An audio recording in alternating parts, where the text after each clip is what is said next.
Bonjour et bienvenue dans les interviews du Monde devant soi. Serait-on devenu une société d'héritiers ? Depuis les années 70, en France, les inégalités de patrimoine ne cessent de se creuser. La raison ? En grande partie, l'héritage. Car pour devenir très riche aujourd'hui, le chemin le plus court est bien souvent d'hériter plutôt que de travailler. L'héritage semble aller de soi. Pourquoi ne pourrait-on pas transmettre à ses enfants ses biens, son argent ? Et pourtant, les choses n'ont pas toujours été aussi évidentes. Au XIXe siècle, la France était aussi une société d'héritiers, plus inégalitaire que la nôtre aujourd'hui, et pourtant, le principe était nettement plus débattu. Et des idées qui nous sembleraient aujourd'hui proprement révolutionnaires ont émergé. C'est ce que raconte avec brio notre invitée du jour, la philosophe Mélanie Plouvier, dans son livre « L'injustice en héritage, repenser la transmission du patrimoine ». C'est paru aux éditions La Découverte. Bonjour madame. Bonjour. Vous êtes donc philosophe, maîtresse de conférences à l'Université Côte d'Azur et spécialiste de la philosophie sociale et politique du XIXe siècle. Alors, vous écrivez dans votre livre qu'aujourd'hui, les débats portent surtout sur le niveau de fiscalité à imposer. Par exemple, pendant la campagne présidentielle de 2022, c'était un thème électoral. Tel candidat voulait beaucoup augmenter les droits de succession, un autre juste un petit peu, un troisième pas du tout. Alors qu'au XIXe siècle, on débattait du principe même de l'héritage, de est-ce que c'est vraiment juste d'hériter ? Et c'était pas uniquement des discussions politiques. Expliquez-nous. Effectivement, la question de l'héritage était au XIXe siècle une question qui prenait beaucoup plus de place qu'elle n'en prend aujourd'hui. On ne cessait d'en débattre et ce qui est assez fascinant, c'est que on en débattait quel que soit le bord politique. On en débattait chez les penseurs contre-révolutionnaires, les conservateurs, chez les républicains, chez les libéraux, chez les socialistes. La question de l'héritage était sur toutes les lèvres. Elle débordait même la simple question politique. Prenez les romans de Balzac, il est question dans tous les romans de la comédie humaine d'héritage, il est question des effets de l'héritage sur les vies des individus. Donc on avait vraiment au XIXe siècle une question omniprésente, débattue et, comme vous l'avez indiqué, on ne prenait pas l'héritage, la transmission familiale du patrimoine comme un fait, comme une donnée allant de soi, évidente, qui ne serait pas interrogée. On interrogeait cette institution, on débattait, on critiquait, on questionnait ses fondements. Est-ce que c'est légitime de transmettre à ses enfants ? Est-ce que c'est juste ? Et donc voilà, on a une prolifération de théories que j'ai étudiées dans l'ouvrage, retraçant cette interrogation à l'égard de ce qui nous semble aujourd'hui aller de soi. Et quelles étaient ces théories, par exemple, qui ont émergé ? Si on s'intéresse au contenu, à ce qui caractérise en propre ces théories, c'est qu'elles procèdent, par rapport à notre manière d'appréhender l'héritage, elles procèdent à un double élargissement. Élargissement des destinataires. Qui doit hériter ? Pour nous, c'est évident, ce sont les enfants qui doivent hériter. À l'époque, on se posait la question. Avec une inversion, est-ce que les seuls destinataires sont les enfants ? Est-ce qu'on ne peut pas imaginer d'autres destinataires possibles ? Par exemple, c'est un des exemples que j'étudie dans l'ouvrage, ça pourrait être l'État. Fichte propose que l'État devienne co-héritier à la mort du défunt. D'autres proposent que ce soit le groupement des travailleurs. Émile Durkheim, par exemple, propose que ce soit les syndicats, dont il pense la rénovation démocratique. Selon lui, l'héritage devrait passer de la famille aux organisations de travailleurs. Donc, vous voyez, il y a vraiment un élargissement dans les destinataires possibles de l'héritage, corrélé à une réflexion, c'est le second élargissement, sur les usages possibles de l'héritage. Et ça, c'est vraiment un aspect qui est assez fascinant. Ne pensons que des usages privatifs de l'héritage.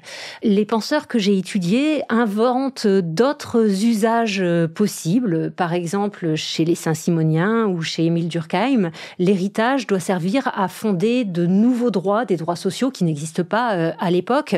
Et je trouve vraiment que c'est dans ce double élargissement des destinataires et élargissement des usages pourquoi faire, que le 19e siècle constitue une mine de propositions, un trésor de possibles qui peuvent contribuer à élargir notre imaginaire social et politique, nos débats, et par là même ne pas le restreindre simplement à la question plus ou moins d'impôts, sans qu'on se pose la question de pourquoi faire. Et c'est vrai que la plupart de ces propositions feraient hurler aujourd'hui. On crierait certainement à la spoliation et même celle d'Émile Durkheim, on n'est pas sûr qu'elle serait reprise par l'extrême gauche d'aujourd'hui. Comment expliquer ce repli, sinon cette atrophie dans les mentalités? Est-ce que c'est parce que aujourd'hui la famille est davantage considérée comme une valeur sûre que l'État, qu'on compte davantage sur le cercle familial plutôt que sur l'État-providence? Effectivement, je pense que les protections sont à penser les unes avec les autres. On ne peut pas isoler une protection des autres protections. De fait, l'héritage, incontestablement, constitue une protection familiale, la protection que les parents peuvent apporter matériellement à leurs enfants. Ce que nous donnent à penser les auteurs du 19e siècle, c'est qu'il s'agit là d'une forme de protection, qu'il y en a d'autres possibles, nous en connaissons d'autres, l'État social, qui s'est pleinement déployé après 1945, nous apporte des protections. Quand on compare ces protections entre elles, les protections matérielles qui sont offertes à l'occurrence d'un risque, il se passe quelque chose, je suis protégé. La protection familiale, incontestablement, a l'avantage de l'affectivité, de la proximité. Je suis protégé par mes proches. Le problème, c'est qu'elle est inégalement distribuée. Nous ne sommes pas tous de la même famille. Nous venons de familles très différentes, avec des ressources différentes. Et par là même, les protections matérielles assurées par la famille, elles sont inégalement distribuées. Une personne va pouvoir recevoir beaucoup quand d'autres vont recevoir peu. Les protections apportées par l'État social, incontestablement, elles sont plus éloignées. Il n'y a pas cette densité affective, il n'y a pas cette proximité, mais elles sont mieux réparties, plus équitablement réparties. Et ce que nous donnent à penser vraiment les auteurs du 19e siècle, c'est l'équilibre entre ces différents types de protection sociale. C'est vrai que vous soulignez ce chiffre dans votre livre, c'est que le patrimoine médian à transmettre aujourd'hui en France, c'est 70 000 euros. Donc la moitié des Français hériteront de plus et la moitié de moins. Et l'abattement actuellement en vigueur exonère les 100 000 premiers euros transmis. Donc en fait, la moitié des Français ne paieront pas d'impôts sur leur succession et pourtant ils semblent viscéralement attachés à la non-imposition de l'héritage. Il y a cette sorte de sacralité autour. Vous avez entièrement raison. Il y a deux choses dans ce que vous dites. D'une part, le capital est inégalement réparti. Pour en donner un chiffre, en plus de celui que vous venez de citer, en 2010, les 10% les plus riches détenaient 62% du patrimoine total, quand les 50% les plus pauvres détiennent moins de 5%. Donc on voit cette inégale distribution du patrimoine. Par contre, en termes de perception, les Français sous-estiment les inégalités patrimoniales. C'est attesté sociologiquement, ils minorent cette concentration patrimoniale. Inversement, ils surestiment, là encore, sondage après sondage, enquête sociologique après sociologique, c'est attesté, les Français, et pas simplement les Français, surestiment la fiscalité successorale avec ce taux très largement fantasmé de 45%. Très souvent, quand on interroge les gens autour de soi, il y a vraiment ce chiffre fantasmé qui concerne simplement les successions de plus de 1,3 million. Bref, peu de personnes sont concernées par ce taux de 45% qui ne concerne qui plus est que la partie qui dépasse les 1,3 million. Donc, inégalité patrimoniale sous-estimée, fiscalité successorale surestimée et très fortement détestée, alors même que, vous avez entièrement raison, ceux qui auraient tout intérêt à ce qu'il y ait une forte fiscalité successorale, à savoir cette partie de la population, les 50% les plus pauvres qui vont recevoir moins de 70 000 euros, ils auraient tout intérêt à ce qu'il y ait une fiscalité successorale redistributive et de fait, ils ne paieront pas d'impôts. Alors, j'y vois là, dans cette aversion à l'égard de la fiscalité successorale, une autre illustration de cette réduction du débat sur la seule focale plus ou moins d'impôts. Pour le dire autrement, je ne suis pas sûre que les Français continueraient à afficher un tel attachement à l'égard de la transmission familiale du patrimoine s'il y avait des alternatives. Pas simplement du plus ou moins d'impôts, mais d'autres possibles. J'en ai exploré quelques-uns dans le livre au 19e siècle. Si on pose la question, est-ce que vous voulez payer plus d'impôts ? On comprend que la réponse soit massivement non, je préfère payer moins d'impôts. Si étaient mises en regard de la fiscalité d'autres alternatives, préférez-vous transmettre votre patrimoine à votre enfant quand il aura 60 ans, ou est-ce que vous préférez qu'à l'âge de sa majorité, il ait une dotation en capital, à l'identique des autres adultes ? Je pense que les termes du débat bougeraient, la compréhension qu'on peut avoir de l'héritage se transformerait. Oui, parce que c'est un autre chiffre très intéressant à relever de votre ouvrage, celui de la moyenne d'âge des héritiers. Aujourd'hui, elle est de 60 ans, alors qu'en 1820, elle était de 25 ans. C'est fondamentalement différent d'hériter quand on est jeune, de quand on est d'âge mûr, un senior. Effectivement, c'est un trait tout à fait spécifique de nos sociétés contemporaines. Au XIXe siècle, on héritait jeune. La figure de l'héritier, c'était le jeune aristocrate, et le risque de l'héritage, c'était qu'il dilapide la fortune des parents. Aujourd'hui, on hérite en pleine propriété, en moyenne à 60 ans. Ce qui, forcément, entraîne, donc avec cette figure de l'héritier qui arrive à l'âge de la retraite, on devine bien que les usages de l'héritage vont être différents. On ne fait pas la même chose d'un capital à 25 ans ou à 60 ans. André Masson, c'est un économiste spécialiste du vieillissement de la population, parle à cet égard de crispation patrimoniale. Globalement, l'argent de l'héritage, aujourd'hui, il est investi par donc des personnes qui ont en moyenne 60 ans et il est investi dans des placements peu risqués, de court terme, essentiellement immobilier et assurance vie, alors même que il y a des besoins en investissement, songeons à la crise écologique, qui eux sont des investissements de long terme, où il faudrait investir à 25 ans. Et donc, notre société d'héritiers âgés implique que ce patrimoine privé dorme. Ça pose des problèmes économiques, mais pas seulement. Ça pose aussi des problèmes philosophiques, de justice intergénérationnelle. Les jeunes générations connaissent une insertion sur le marché du travail qui est moins aisée que celle de leurs aînés. Ils connaissent des carrières plus saccadées que celles de leurs aînés. Et par ailleurs, ils ont une accession au capital retardée par rapport à leurs aînés. Et collectivement, je pense que nous avons à penser ce double problème de la seniorisation de l'héritage et des injustices induites entre les générations par lui. Il y a un autre point qu'il faut surligner sur cette seniorisation de l'héritage, c'est que nous avons une représentation de l'héritage qui ne coïncide pas avec ce fait démographique qui est qu'aujourd'hui les héritiers ont 60 ans. Quand nous nous représentons l'héritage, quand nous justifions l'héritage, nous pensons à nos enfants et nous pensons à nos enfants petits à qui il faut assurer, tout jeune, à qui il faut assurer un point de départ. Or, l'héritage aujourd'hui, c'est un point d'arrivée. Revenons un petit peu sur ce que vous avez appelé ces autres possibles, ces idées développées au XIXe siècle sur la justification ou non de l'héritage. Est-ce que certaines d'entre elles ont vu le jour ? Non, on s'en serait rendu compte. Alors, je nuance un peu ma réponse. Ce qui a vu le jour, c'est la mise en place d'une fiscalité progressive. La Révolution française a mis en place une fiscalité successorale, mais c'était un même pourcentage pour tous les biens, quel que soit le montant du bien. Et ce pourcentage était très faible. Et cette situation, elle a perduré de la Révolution française jusqu'en 1901. En 1901 est mis en place une fiscalité progressive. Qu'est-ce que ça veut dire ? Ça veut dire que le taux augmente avec le montant du patrimoine transmis. En d'autres termes, plus l'héritier reçoit une somme importante, plus le pourcentage appliqué, ça fonctionne par tranche.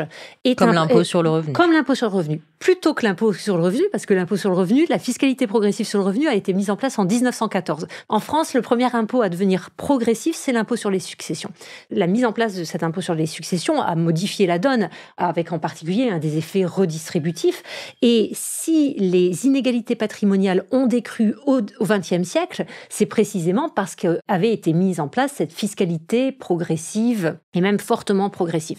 Et cette mise en place en 1901 avait été précédée par une myriade de débats tout au long du XIXe siècle. Voilà, faut-il mettre en place un impôt progressif par tranche, selon quel montant ? Il y avait vraiment plein de propositions à cet égard. Avec d'ailleurs des propositions de progressivité beaucoup plus radicales que celles qui est effectivement pratiquée aujourd'hui. Je pense en particulier à un théoricien socialiste italien qui s'appelle Eugenio Rignano, qui proposait d'ajouter un facteur de progressivité. Pas simplement le montant transmis, mais également ce qu'il appelle l'âge du patrimoine. Son idée était la suivante, il voulait faire augmenter le taux selon que le patrimoine transmis provenait du travail propre des parents ou que ses mêmes parents l'avaient reçu d'un précédent héritage.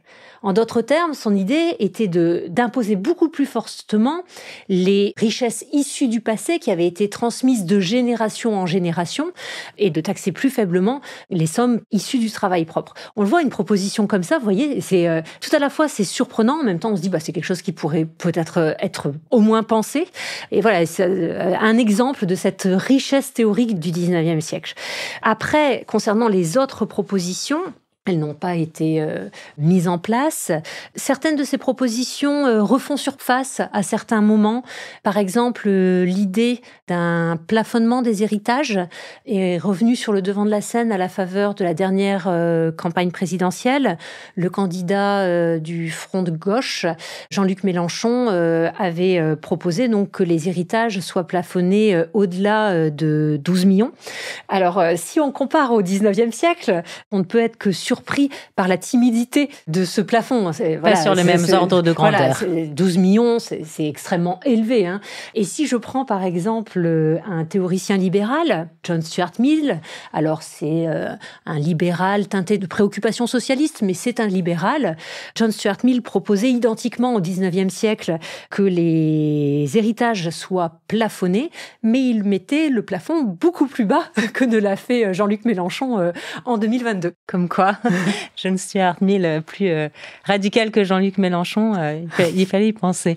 Et pourtant, les modifications possibles ou réalisées, en tout cas en termes d'héritage, ont une influence sur la société. Ça fait bouger les lignes, ça mène à des transformations sociétales.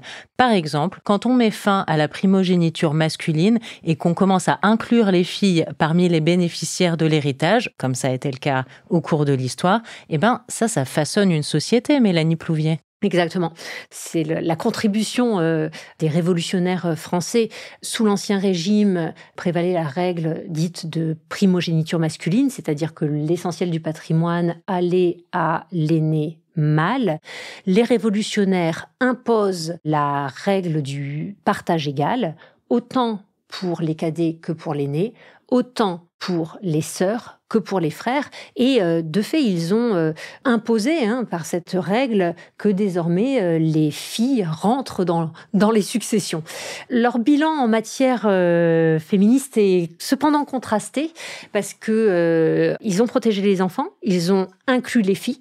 Par là même, ils ont protégé les filles, mais ce faisant, ils ont détricoté les droits qui existaient sous l'Ancien Régime en faveur de la veuve, de la conjointe survivante. C'est un bilan de ce point de vue-là en matière de droits des femmes. La Révolution française a un bilan contrasté. Les filles se trouvent protégées, mais au détriment de leur mère. Pour finir cet entretien, Mélanie Plouvier, j'aimerais vous poser une question sur ce mouvement, alors encore très embryonnaire, mais qu'on voit se développer un peu ces dernières années, de jeunes héritiers, surtout de jeunes héritières d'ailleurs, qui refusent la fortune à laquelle elles sont destinées en disant qu'elles n'ont pas travaillé pour ça, que ce n'était pas méritocratique et qui choisissent de la redistribuer principalement à des associations. Est-ce qu'on peut dire que ces mouvements-là sont des prolongations des enfants, des philosophies du 19e siècle dont on vient de parler? Jusqu'ici, l'attention médiatique s'était surtout portée sur les milliardaires américains qui déshéritaient leurs enfants. Parce que dans le droit américain, on peut le faire, mais pas en France. Exactement. Les enfants français peuvent se rassurer, leurs parents ne peuvent pas les déshériter. Mais ça donne lieu à des super scénarios de séries et films américains, il faut le dire quand même. Le droit successoral américain est régi par la liberté testamentaire, donc un parent peut déshériter ses enfants, il peut favoriser un enfant plutôt qu'un autre, il peut même donner à son chien.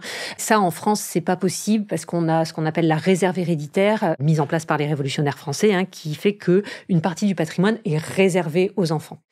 Mais effectivement, pour revenir à votre question, l'attention médiatique s'était jusqu'ici plutôt portée sur ces milliardaires américains qui prenaient la décision, en la publicisant, de déshériter leurs enfants en léguant leur patrimoine très souvent à une fondation qu'ils avaient eux-mêmes mise en place. Je pense à Bill Gates, par exemple. Je ne sais pas si on peut parler d'un mouvement parce qu'il n'y a que quelques figures pour l'instant, mais effectivement, il y a quelques figures de jeunes femmes riches héritières renonçant à leur héritage. Alors, la renonciation d'héritage n'est pas un fait nouveau. J'ai trouvé, par exemple, chez Honoré de Balzac, dans les romans d'Honoré de Balzac, plusieurs cas de renonciation d'héritage. Ce qui est assez nouveau dans ce phénomène, dans le phénomène contemporain, c'est les valeurs au nom desquelles se fait cette renonciation d'héritage. Si vous prenez par exemple Marion Curtis, une jeune héritière américaine, son héritage provient de l'exploitation de coton par des esclaves il y a longtemps et de l'industrie pétrolière, et elle a annoncé renoncer à cet héritage pour des principes de justice sociale. Elle refuse de vivre de l'exploitation des esclaves aux États-Unis, même si c'était il y a très longtemps, et pour des raisons environnementales. Ce sont ces valeurs qui commandent pour ces héritières le refus d'héritage. Ce qui est très intéressant, c'est la manière dont elles le font. De ce point de vue-là, l'exemple que je trouve le plus proche des théories oubliées de l'héritage que j'ai étudiées dans l'ouvrage, c'est Marlene Engelhorn. Donc c'est une jeune Autrichienne, elle a 32 ou 33 ans, et elle est l'héritière d'un géant chimique allemand, et elle a refusé, donc elle a renoncé aux 25 millions d'euros d'héritage pour ces mêmes raisons, justice sociale, justice environnementale, mais elle a été plus loin. Elle a refusé de mettre en place une fondation qui lui permettrait de ne pas avoir à payer d'impôts sur les successions, et surtout, elle a refusé de transmettre à une fondation qui serait administrée par elle ou sa famille. Ce qui est un moyen de conserver un pouvoir sur le patrimoine. Et ce qu'a fait Marlene Engelhorn, qui me semble vraiment entrer en résonance avec le 19e siècle, avec ses théories du 19e siècle, c'est qu'elle s'est dépossédée de la capacité même à décider de ce qu'il allait advenir des biens dont elle héritait. Elle a mis en place une mini-convention citoyenne, et c'est cette mini-convention citoyenne qui a décidé de l'usage des 25 millions d'euros. Alors, c'est assez surprenant. C'est une figure qui interroge nos pratiques, à nous tous. Là où le 19e siècle va plus loin, c'est que Marlene Engelhorn, elle le fait sous la modalité d'une initiative individuelle. Elle ne désire pas recevoir cet argent, et pour les raisons sociales et environnementales qu'on a évoquées, et elle ne désire pas non plus déterminer les usages. Mais on est dans l'ordre de l'initiative privée, individuelle. Ce que les auteurs du 19e siècle que j'ai étudiés font, c'est qu'ils essayent de penser un système institutionnel au sein duquel cette décision est une décision collective. Et c'est une décision publique. La question que nous avons à nous poser, c'est l'argent de l'héritage, ces sommes qui proviennent de l'héritage. Est-ce que nous n'aurions pas à délibérer collectivement sur ce que nous décidons collectivement d'en faire ? Merci beaucoup Mélanie Plouvier pour cet entretien. Je renvoie les auditeurs et auditrices qui voudraient en savoir plus à votre livre « L'injustice en héritage, repenser la transmission de patrimoine ». C'est paru aux éditions La Découverte en mars 2025. Et ça tombe bien, les bonnes feuilles de cet ouvrage sont aussi à lire sur Slate. On vous mettra le lien dans la page de commentaires. On se retrouve vendredi pour un nouvel épisode du Monde devant soi. L'interview du Monde devant soi est un podcast produit par Slate Podcast. Production éditoriale et présentation, Hélène Decomer. Prise de son, montage et réalisation, Marius Sor.